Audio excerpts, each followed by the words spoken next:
So, ito po ang aming pechay. Ayan, binili ko po ito kanina. Bali, ito po ay hinuhugasan ko na po. Ito, pinaprepare ko ito para bukas. Kasi po, ulam po namin sa binalo.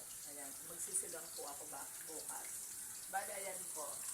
Ayan, piniprito ko na yung mga isda. Yung mga isda na gagamitin ko para bukas. Ayan, hinuhugasan ko na siya para bukas ng umaga. Pagising ko ng mga 3 o'clock ng umaga, luluto ko na lang siya, isisigang ko na lang siya. Kumbaga, luto na, ito na lang. Ito na lang ilalagay ko sa mga pechay na ito. Ayan.